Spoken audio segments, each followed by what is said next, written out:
of people's continued issue with the original Destiny was how the game seemed carved up. The base game was a good foundation, but as it developed, it seemed to milk more and more time and money out of its player base in order to keep them playing. Well, Destiny 2 seems to be going in a more sensible route than that. What we've seen revealed of the game so far points to a stronger, more reliable foundation, setting the game up as a service that'll drop content regularly, change up the meta, and keep things fresh for the players.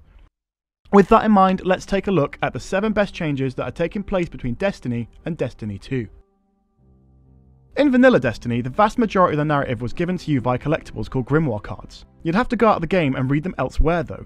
This made the in-game story piecemeal and often confusing.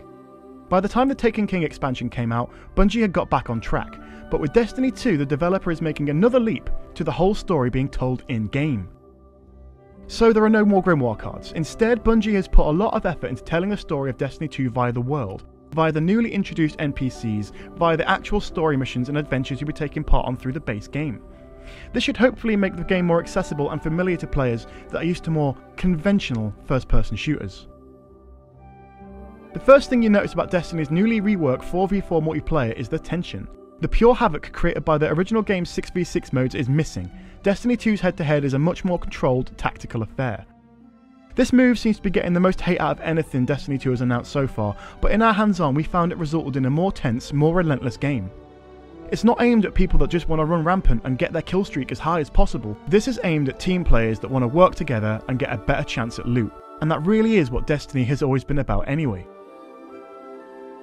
But that's not to say Bungie won't be supporting lone wolves. The newly announced guided games is a really clever way of bringing single players into what is effectively an MMO environment. It basically allows groups of players to open up their party to single players, matchmaking with them in case they need an extra for a raid, or a strike, or a session of multiplayer too. This should hopefully encourage the player base to be more friendly and considerate to each other than they already are. With a reputation system in place, this could be a smart way of limiting the toxicity that online environments are unfortunately well known for, and create a safer, smarter place for new clanless players to cut their teeth in. Having to quit out the loading screen in the original Destiny was a real pain. But in the sequel, Bungie has made one small change that's going to have a fairly big impact. You'll be able to jump out of the world from anywhere and travel straight to another destination. No more of that "I'll meet you in orbit" bullshit here. This is a small change, but it's going to save you so much time in the long run. In the original Destiny, you had the option of equipping a primary and secondary weapon, using heavy when the ammo dropped for it. This made issues for everybody in the Crucible and made the PvE trivial at times too. One of the ways that Bungie plans to address this in Destiny 2 is by changing up the way weapon slots work. You'll have a kinetic weapon, an energy weapon, and a power weapon. No longer will assault weapons have to be primary, they can be elemental or kinetic. The same goes for the likes of pistols and pulse rifles. Snipers, shotguns, and heavy therefore all goes to the power slot, and the way that changes the in-game weapon economy is significant. And to be honest, that can only be a good thing.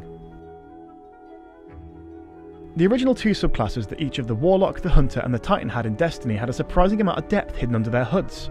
So when the 3rd subclass got introduced to each of them, a whole new meta opened up in the game. Bungie has taken that even further in Destiny 2.